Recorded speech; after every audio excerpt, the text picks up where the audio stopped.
Hello everyone, আমি doctor Debashis Saha, senior consultant in diabetes and endocrinology.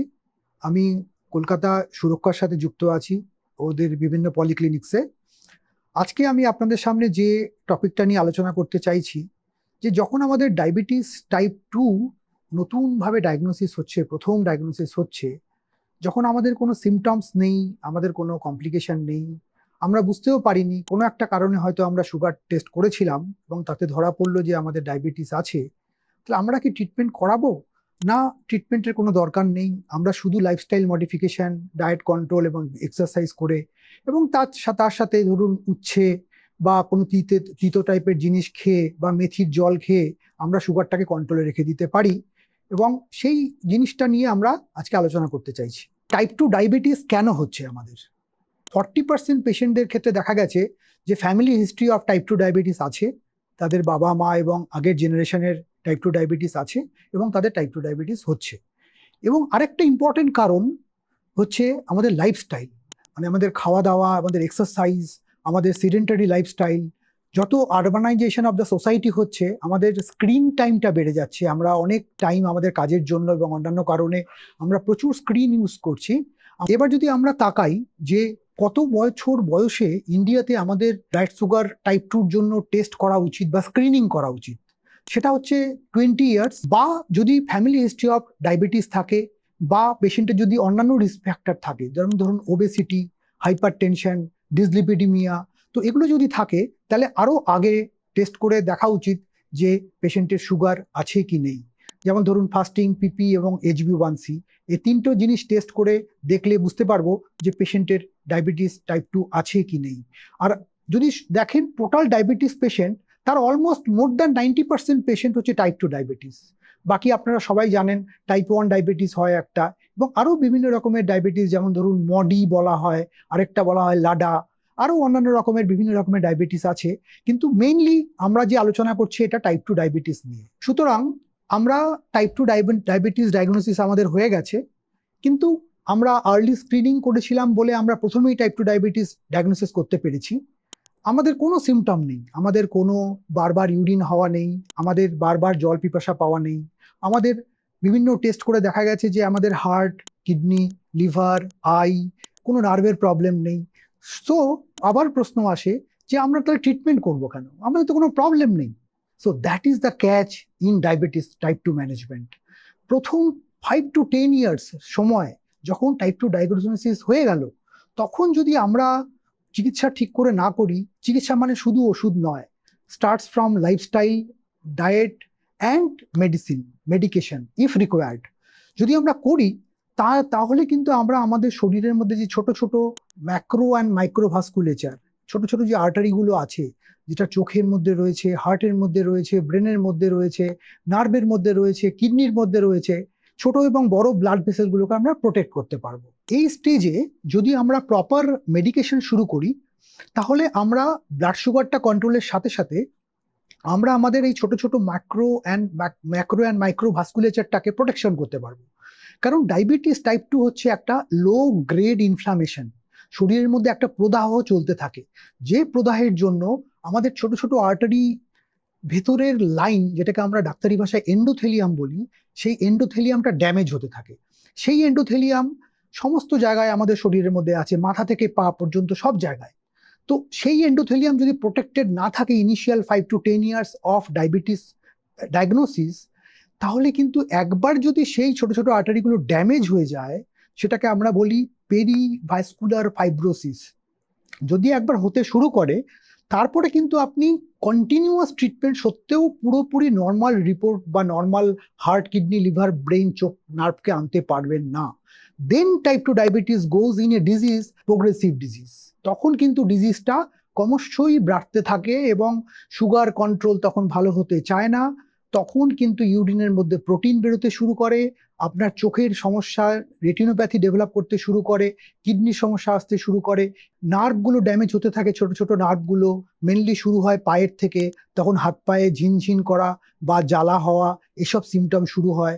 অনেক সময় হাঁটতে গেলে যদি হার্টের কোনো সমস্যা হয়, হাঁটতে গেলে বুকে ব্যথা হচ্ছে বা শ্বাসকষ্ট হচ্ছে বা বুক ধরফর করছে বা মাথায় ঘুরছে, যেটাকে আমরা অনেক সময় বলি যে মাথাটা ঘুরে গেল হঠাৎ করে।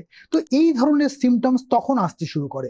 কিন্তু আর্লি যদি আমরা ট্রিটমেন্ট শুরু করি with diet, lifestyle modification, exercise and proper medication, then আমরা কিন্তু শুরু থেকে ডায়াবেটিস ডিজিজটাকে কমপ্লিকেশনের দিকে না যেতে গিয়ে অনলি একটা ডায়াবেটিস নিয়ে আমরা ফ্রেন্ডলি ভাবে ডায়াবেটিসের সাথে বেঁচে থাকতে পারি। যখন আমরা বুঝে নিলাম যে আমাদের লাইফস্টাইল মডিফিকেশনের সাথে সাথে ডায়েট এক্সারসাইজের সাথে সাথে আমাদের কিছু মেডিকেশনের দরকার, আমাদের লেটেস্ট গাইডলাইন্স যদি আমরা বিভিন্ন সারা বিশ্বের গাইডলাইন্স দেখি, ইনক্লুডিং আমাদের ভারতবর্ষের গাইডলাইন্স, তাহলে আমরা দেখতে পাবো যে মেডিকেশন আজকাল এমনভাবে করা উচিত, এমনভাবে ডক্টরদের আমাদের সেট করা উচিত যাতে আপনার অর্গানগুলো প্রোটেক্টেড থাকে। মানে হার্ট, কিডনি, লিভার, ব্রেন, চোখ, নার্ভ যাতে প্রোটেক্টেড থাকে।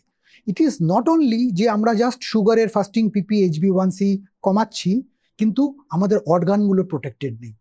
সেই জন্য বিভিন্ন মেডিসিন আজকাল আমাদের অ্যাভেলেবেল আছে, এটা আমরা খুব লাকি। আজকে যদি আমরা 100 বছর আগের দিকে তাকাই, ধরুন 1920 সালে, তখন আমাদের ইনসুলিন আবিষ্কার হয়েছিল এবং তার আগে যাদের ডায়াবেটিস হতো এবং টাইপ 1 বিশেষ করে ডায়াবেটিস হতো তাদের কোনো চিকিৎসা ছিল না। তারা 1 মাস থেকে 6 মাস বা ম্যাক্সিমাম 1 বছরের মধ্যে বিভিন্ন বাচ্চারা বেশিরভাগই আমাদের মানে মারা যেতেন। সো এই জিনিসটাকে আমরা কাটিয়ে উঠেছি আমাদের সায়েন্সের ডেভেলপমেন্টের জন্য। অ্যাট প্রেজেন্ট আমাদের কাছে এত সুন্দর রকমের বিভিন্ন রকমের মলিকুলস আছে, মেডিসিনস আছে, যেটা আমরা ডায়াবেটিসের বিভিন্ন প্যাথোফিজিওলজিক্যাল সাইটস, আমরা মেডিকেল সায়েন্সের ক্ষেত্রে আমরা বলি অমিনাস অক্টেট, মানে 8টা প্যাথোফিজিওলজিক্যাল কারণে ডায়াবেটিস হয়, এবং সেই ওষুধ দিয়ে সেই বিভিন্ন প্যাথোফিজিওলজিক্যাল সাইটগুলোকে যদি আমরা প্রপারলি ট্রিটমেন্ট করতে পারি তাহলে আমাদের maximal benefit pi in respect of আমাদের অর্গান প্রোটেকশন। আজকের ডায়াবেটিস ট্রিটমেন্ট কিন্তু শুধু সুগার কন্ট্রোল নয়। ধরুন আপনি ডায়াবেটিস পেশেন্ট, আপনি ওষুধ খাচ্ছেন এবং আপনি 2 মাস 3 মাস পর সুগার চেক করছেন বা HbA1c হয়তো দেখছেন যে আপনার সুগার ভালো কন্ট্রোল আছে, আপনি ভাবছেন তাহলে আমি কেন ডক্টরের কাছে যাব বা দেখাবো। কিন্তু একটা জিনিস মাথায় রাখতে হবে, yes sugar control is very important, কিন্তু মাথায় রাখতে হবে আমরা কি মলিকুল দিয়ে সুগার কন্ট্রোল করছি। সেই মেডিসিন দিয়ে হাইপোগ্লাইসিমিয়া হচ্ছে না তো, সুগার ফল করছে না তো। কারণ এমনটাও হতে পারে আমাদের ফাস্টিং পিপি অনেক সময় ঠিক থাকছে, আমাদের HbA1cও হয়তো ঠিক আছে, কিন্তু ওষুধের জন্য বা আপনার লাইফস্টাইলের কারণে আপনি খাবার দাবার খেতে ভুলে যাচ্ছেন বা ঠিকমতো খাবার খাচ্ছেন না, তাতে সুগার ফল করছে। সেটাও কিন্তু equally badly effect on your cardiovascular system, renal system and macro and microvascular system.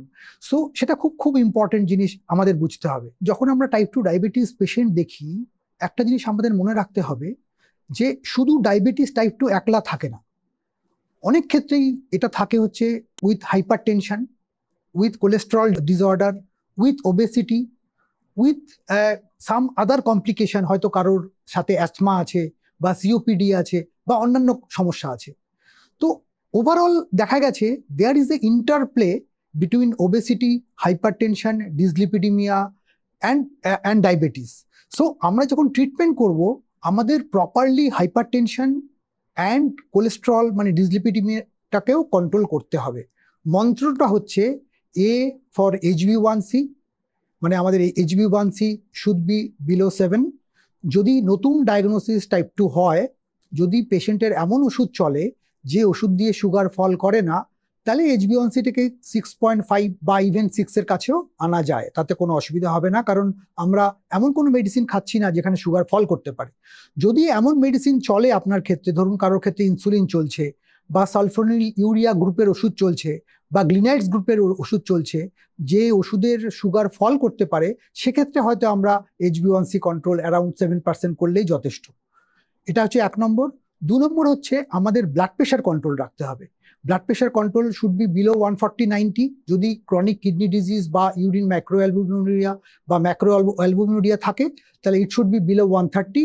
And C for cholesterol, so LDL cholesterol should be below 100 or below 70 or below 55 as per your cardiovascular risk factor.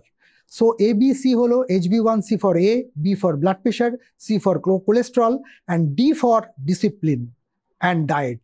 So ABCD control is the mantra for a good lifestyle, for a better life in type 2 diabetes patient. আমাদের disorder হোক, ডিসঅর্ডারটা থাকুক, এই রোগটা এসছে যখন আমরা শুরু করব প্রথমে লাইফস্টাইল দিয়ে এবং অন্যান্য যেভাবে আমরা আলোচনা করলাম, কিন্তু এমনভাবে হতে দেব না যাতে এই ডিসঅর্ডারটা ডিজিজ বা কমপ্লিকেশনের দিকে যায়। শেষে বলি, যদি চিকিৎসা সংক্রান্ত কোনো প্রশ্ন আপনাদের থাকে তাহলে ডিসক্রিপশন বক্সে একটা ফোন নাম্বার দেওয়া রইল, আপনারা ওখানে যোগাযোগ করতে পারেন। থ্যাংক ইউ, নমস্কার।